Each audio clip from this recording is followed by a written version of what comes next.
बिस्मिल्लाहिर्रहमानिर्रहीम। तो स्टूडेंट्स हमारी चल रही है जी एक्सरसाइज 8.1। तो 28 तक हम लोग कर चुके हैं। आज हमारे पास क्वेश्चन नंबर 29 है और स्टेटमेंट आप लोग अपनी बुक पर देखने वाले हैं। ठीक है, तो क्वेश्चन नंबर 29 की स्टेटमेंट देखेंगे। हमें कह रहा है if A and B are square matrix and A B is equal to B A बी और बी ए स्क्वायर मैट्रिक्स हैं। आप सबको पता है स्क्वायर मैट्रिक्स में रोज और कॉलम की तादाद बराबर होती है। ठीक है, इसके बाद कह रहे हैं and A B is equal to B A then show by mathematical induction. तो आपने शो करना है by using mathematical induction that A B raise to power N is equal to B raise to power N A for any positive integer. ठीक है जी, तो given है आपके पास A B is equal to B A. आप लोगों ने प्रूव करना है ए बी की power N is equal to b की पावर एन ए। तो ये वैल्यू आप लोगों ने प्रूव करनी है। सबसे पहले आप सबको पता है कि हम लोग मैथमेटिकल इंडक्शन को 3 कंडीशन बनाकर सॉल्व कर रहे हैं। सबसे पहले आप लोगों ने हेडिंग लगा लेनी है फर्स्ट कंडीशन की। तो हेडिंग लगाएं जी फर्स्ट कंडीशन की, फिर हम सेकंड और फिर इसके बाद हम थर्ड कंडीशन को सॉल्व करेंगे। तो लगाएं जी फर्स्ट कंडीशन। आप सब लोग जानते हैं कि फर्स्ट कंडीशन में हम लोग क्या करते होते हैं। फर्स्ट कंडीशन में आप लोग लिख ले for n is equal to 1। First condition में n को आप 1 पुट करेंगे तो आपने ये वैल्यू प्रूव करनी है ना। तो आप लोग ले लेंगे A B raise to power n B N A. n की जगह 1 पुट कर देंगे, n की जगह 1, n की जगह 1। तो आप सबको पता है 1 तो बेशक लिखें या ना लिखें कोई मसला नहीं है। तो A B is equal to B A, तो ये गिवन में था A B is equal to B A. ठीक हो गया, तो फर्स्ट कंडीशन सेटिस्फाई हो गई। तो हम क्या लिखेंगे, सो कंडीशन फर्स्ट इज सेटिस्फाइड। ठीक है जनाब, अब आप लोगों ने क्या करना है, अब आप लोगों ने सेकंड कंडीशन बना लेनी है। तो सेकंड कंडीशन सेकंड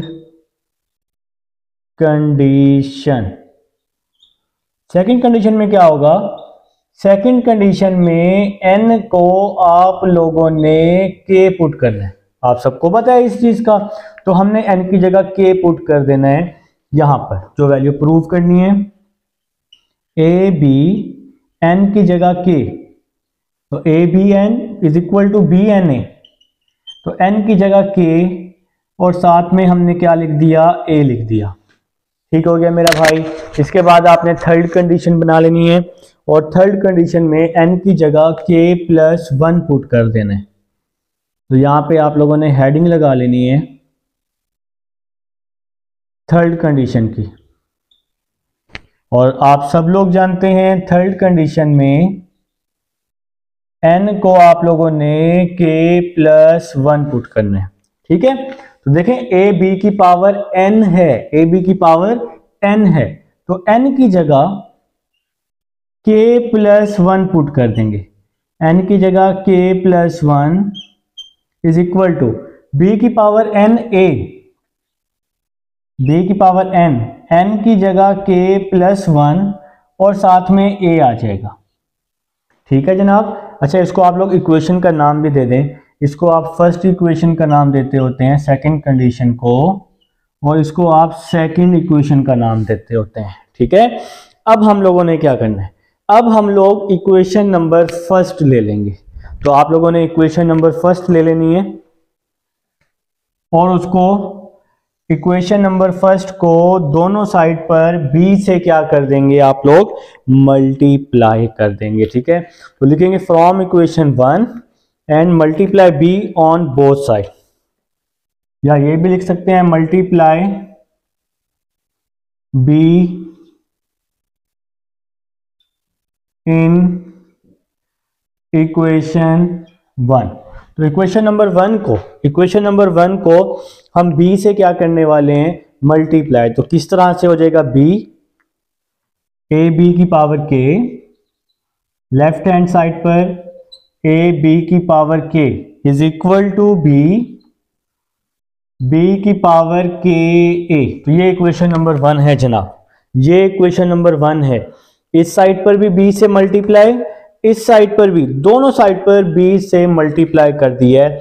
अब हम लोग यहां पर एसोसिएटिव लॉ का यूज करने वाले हैं, एसोसिएटिव लॉ का यूज कर रहे हैं जी। एसोसिएटिव के आप पूरे स्पेलिंग लिख लेंगे, ठीक हो गया जनाब। तो एसोसिएटिव लॉ क्या कहता है कि अगर आप इनकी जगह भी चेंज कर दें तब भी आंसर क्या होता है, बराबर होता है ना।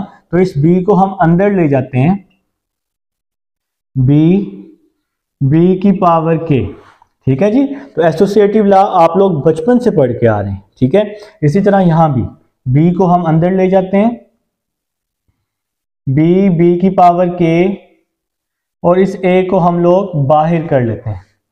तो a मेरा भाई, इन दोनों की बेस सेम है, तो जब बेस सेम होती है पावर्स क्या होती हैं, ऐड होती हैं। इन दोनों की बेस सेम है ना, तो पावर्स ऐड हो जाएंगी, bk प्लस 1। इन दोनों की बेस सेम है, इसकी पावर 1 है तो इसकी पावर ऐड हो जाएगी bk प्लस 1a, और इसको आप इक्वेशन नंबर 3 का नाम दे देंगे। अब अगर आप इक्वेशन नंबर 2 और इक्वेशन नंबर 3 इन दोनों को ध्यान से देखते हैं तो ये दोनों इक्वेशन सेम है। तो यहां पे लिख देंगे from equation 2 and 3 hints statement is true, hints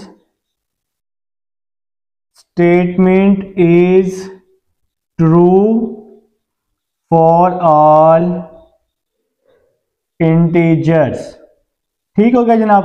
तो ये हमारा क्वेश्चन सॉल्व हो जाएगा, आसान सा क्वेश्चन था। अब हम 30 की तरफ चलते हैं जी स्टूडेंट्स। अब हमारे पास क्वेश्चन नंबर 30 है और इसकी स्टेटमेंट देखें। वो हमें कह रहे हैं prove by the principle of mathematical induction that n square minus 1 is divisible by 8 when n is an odd positive integer। तो यहाँ पर स्टेटमेंट बड़ी ज़बरदस्त है, ऑड पॉजिटिव इंटीजर है, n स्क्वायर माइनस 1 जो है वो 8 का डिविजिबल है, ठीक है। तो सबसे पहले हमने यहाँ पर लेट कर लेना है एस एन को। यहाँ पे क्या लिखेंगे हम, let S N is equal to n square minus 1। तो n स्क्वायर माइनस 1 को हमने एस एन के इक्वल कर लिया है। अब आप सबको पता है कि हमने फर्स्ट कंडीशन बना लेनी है, तो हेडिंग लगा लेंगे फर्स्ट कंडीशन की। फर्स्ट कंडीशन में क्या होता है, n को हम 1 पुट करते होते हैं। तो क्या लिखें, for n is equal to 1, n की जगह 1, n की जगह 1, 1 का स्क्वायर माइनस 1, s1, 1 का स्क्वायर क्या हो जाएगा, 1 हो जाएगा, 1 माइनस 1 क्या हो जाएगा, 0 हो जाएगा, और तो 0 तो डिविजिबल बाय 8 है। तो ठीक है जी। तो नीचे स्टेटमेंट लिख देंगे s1 इज क्लियरली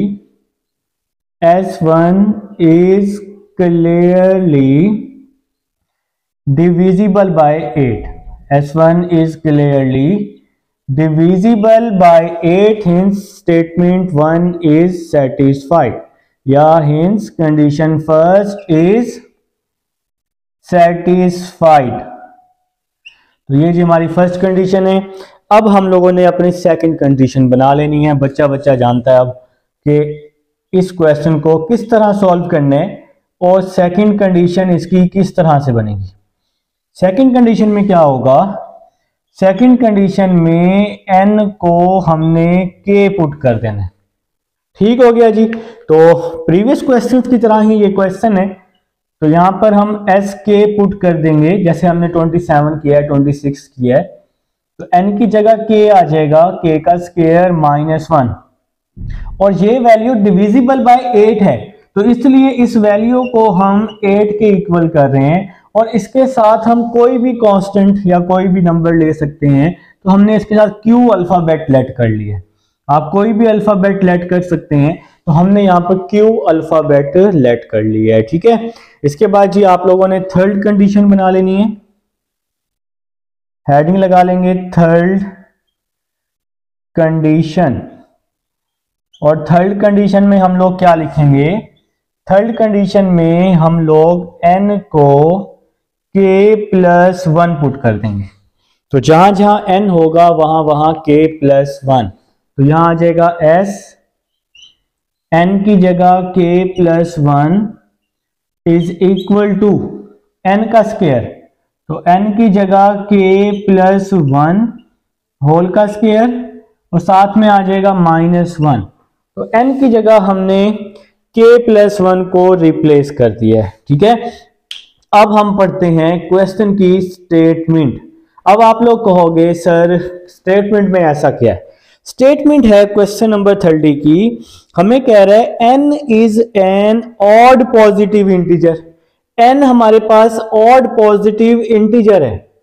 अगर मैं फॉर एग्जाम्पल यहां k प्लस 1 है, अब देखो मैंने n की जगह k प्लस 1 पुट किया है। n की जगह मैंने क्या पुट किया है, k प्लस 1। k को कोई भी नंबर आप यहां पुट करो, अगर हम यहां k की जगह 1 पुट करते हैं तो 1 प्लस 1 क्या हो जाएगा, 2 हो जाएगा ना। और अगर हम यहाँ k की जगह 3 पुट करते हैं, 3 प्लस 1 4 हो जाएगा। अगर 5 पुट करते हैं, 5 प्लस 1 6 हो जाएगा। तो ये जो 6 है ये तो ऑड पॉजिटिव नहीं है ना, ऑड तो नहीं है ना, ऑड नंबर नहीं है, जो आंसर आ रहा है वो ऑड नहीं है।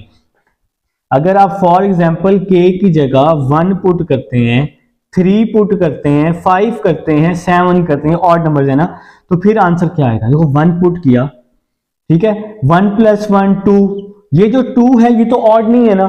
स्टेटमेंट में उसने कहा है कि ऑड नंबर आना चाहिए। अगर फॉर एग्जांपल आप k की जगह 2 पुट करते हैं, बल्कि यहाँ 2 की ऑप्शन नहीं आएगी क्योंकि अब हमें वो ऑड इंटीजर आना चाहिए। अगर हम यहाँ k की जगह 3 पुट करते हैं तो 3 प्लस 1 4 आ रहा है, इवन नंबर आ रहे हैं। अगर हम k की जगह यहाँ पर 5 पुट करते हैं तो 5 प्लस 1, k प्लस 1 है ना, तो 5 प्लस 1 क्या हो जाएगा, 6 हो जाएगा। तो 2 4 और 6 ये तो इवन पॉजिटिव इंटीजर आ रहे हैं ना k प्लस 1 में। तो अब हमें यहां समझ आ गई, हमने यहां n की जगह k प्लस 1 नहीं पुट करना इस क्वेश्चन में। तो n की जगह हम क्या पुट करेंगे, k प्लस 2 पुट करेंगे। तो बताने का मकसद यही था कि पिछले जितने भी क्वेश्चन थे वहां पर हमने k प्लस 1 पुट किया था, इस क्वेश्चन में नहीं करना, क्योंकि क्वेश्चन की स्टेटमेंट है n जो है वो ऑड पॉजिटिव इंटीजर होना चाहिए। अब k की जगह कुछ भी पुट करके देख लो, ऑड नंबर ही आएगा। 1 पुट कर लो, 3 कर लो, 5 कर लो, 7 कर लो, ऑड नंबर आएंगे। 1 पुट करो क्योंकि ये सारे ऑड नंबर ही हैं, ऑड नंबर ही हमने चेक करने हैं, जहां पर भी ऑड नंबर ही चेक करने हैं हमने k प्लस 1 में। तो जो आंसर आना चाहिए वो ऑड पॉजिटिव इंटीजर आना चाहिए। तो जब हम k की जगह 1 पुट करेंगे, 1 प्लस 2 3, 3 पुट करेंगे तो 5 आ जाएगा, 5 पुट करेंगे तो 7 आएगा। तो ये ऑड पॉजिटिव इंटीजर आ जाएंगे। मतलब अब हम n को क्या पुट कर देंगे, k प्लस 2। तो यहां मैंने k प्लस 1 इसलिए लिखा ताकि आपको पता हो कि प्रीवियस क्वेश्चन में तो हम 1 कर रहे थे, तो यहाँ हम प्लस 2 क्यों कर रहे हैं। आपको ये सारी समझ आ गई है मुझे उम्मीद है। देखें ये n k प्लस 1 है, इसमें ऑड इंटीजर पुट करके ही चेक करेंगे ना हम।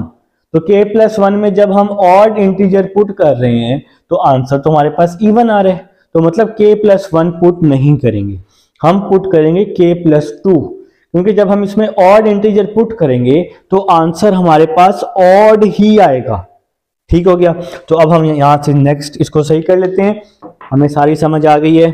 अब हम n की जगह यहां k प्लस 2 पुट कर देंगे। क्वेश्चन में n की जगह k प्लस 2 हमारे पास आ जाएगा। इसके बाद जो हमारा नेक्स्ट स्टेप है वो होता है स्पेस का। ठीक है, तो यहां पर हम लोगों ने क्या बना लेनी है, स्पेस बना लेनी है। ठीक है, तो इसको हम लोग रेस कर लेते हैं, टाइम कम है तो मैं हाथ का ही यूज कर लेता हूं। चलें जी, k प्लस 2, तो एस के प्लस 1 ये वैसे ही आ जाएगा, एस के प्लस 1 k प्लस 2 का square, k square plus 4 plus 2k। यहां फार्मूला खोला a square plus b square plus 2ab।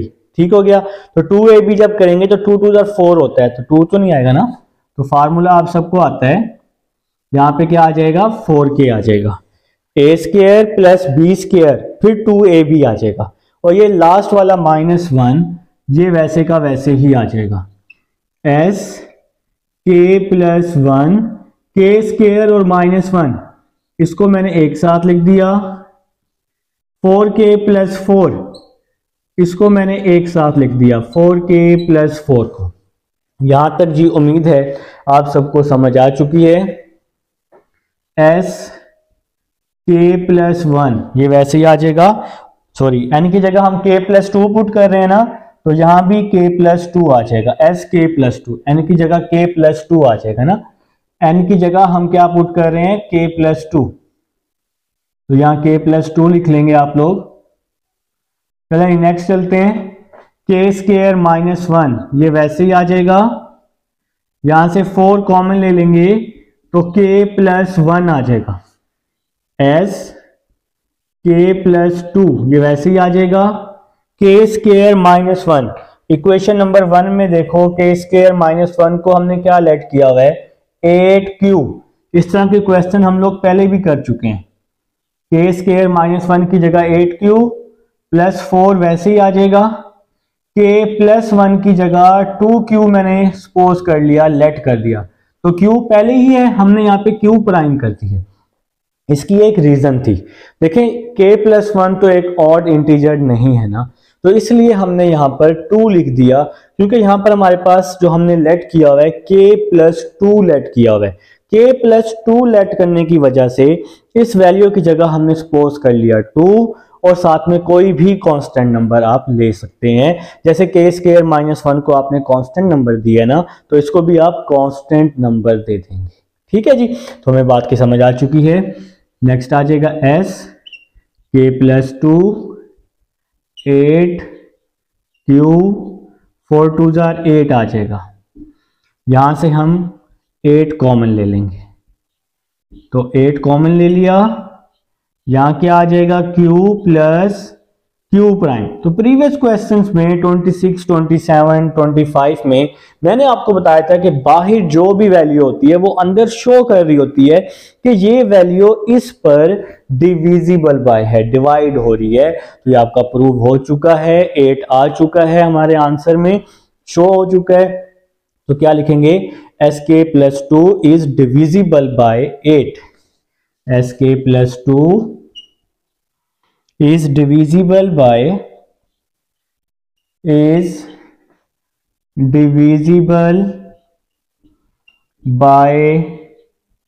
8, hence statement is true, hence statement is true for all integers। ठीक हो गया जी, तो ये है जी आपका क्वेश्चन नंबर 30। अब हम 31 की तरफ चलते हैं जी स्टूडेंट्स। अब हमारे पास क्वेश्चन नंबर 31 स्टेटमेंट आपकी बुक पर, ठीक है। तो हमें कह रहे use the principle of mathematical induction to prove that log x raised to power n is equal to n log x for any integer। तो ये मैंने यहां लिख दिया log x की power n is equal to n log x। तो सबसे पहले आपने एक छोटा सा काम करना है, बच्चों वाला ही काम है आप सबके लिए। आप लोगों ने क्या करना है, फर्स्ट कंडीशन आप सबको पता है, तो यहां पे हम लोग फर्स्ट कंडीशन ले लेंगे।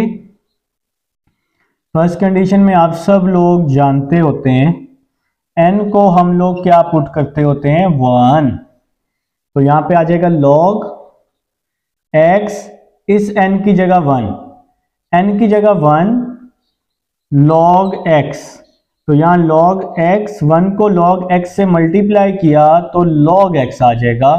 ये तो आपका ट्रू हो गया, दोनों बराबर आ गए ना आंसर। तो क्या लिखेंगे, सो condition first is satisfied.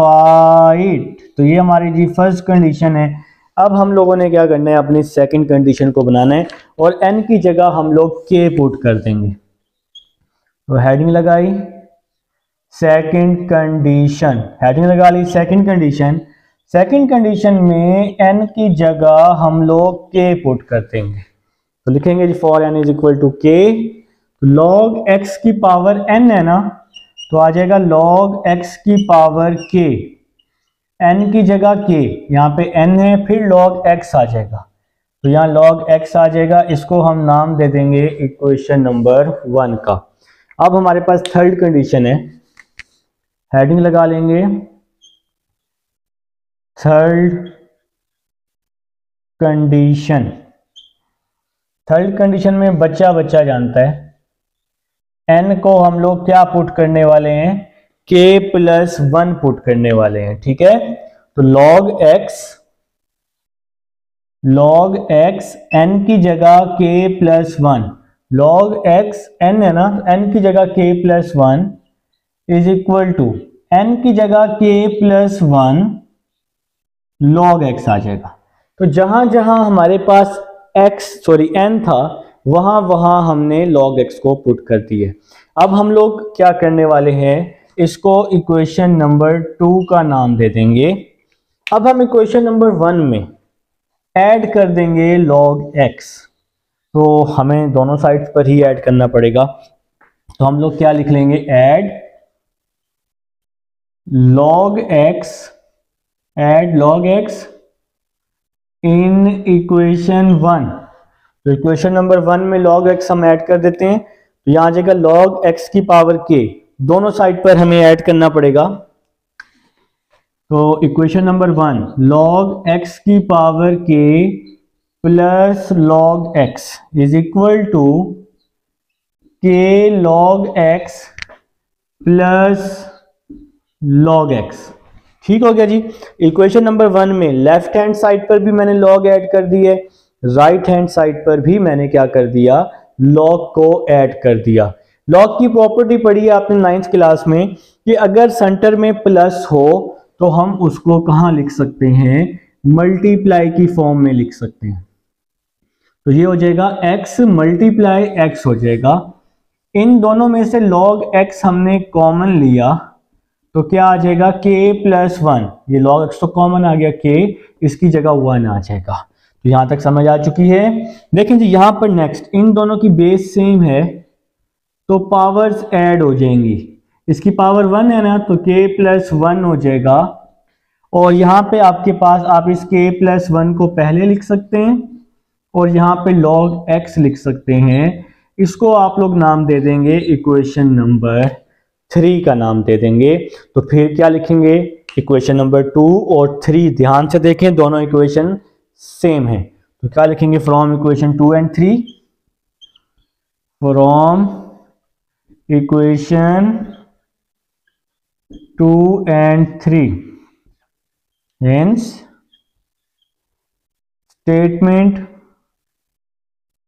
is true for all integers. तो उम्मीद है जी आप सबको समझ आ चुकी है। और ये है जी हमारा क्वेश्चन नंबर 31 है। अच्छा, क्वेश्चन नंबर जो 30 था, इससे पहले जो हमने क्वेश्चन नंबर 30 की है उसकी स्टेटमेंट में आप ये भी लिख सकते हैं, hint statement is true for all add positive integer. ठीक हो गया। और इसके अलावा क्वेश्चन नंबर जो 29 था उसके लास्ट में आप ये लिख सकते हैं, hint statement is true for all positive integers. तो 29 की स्टेटमेंट मैंने लास्ट में ठीक लगवाई है। 30 की जो स्टेटमेंट है लास्ट में जब हम आंसर लिखते हैं उसमें आप लिख लीजिएगा, hint statement is true for all odd positive integers, क्योंकि एक स्टेटमेंट थी ना क्वेश्चन नंबर 30 की कि आपने ऑड पॉजिटिव इंटीजर को प्रूव करने, तो फिर वो ऑड पॉजिटिव इंटीजर आ जाएगा। ठीक है, तो ये क्वेश्चन नंबर 31 था। फिलहाल अब हम चलते हैं 32 की तरफ।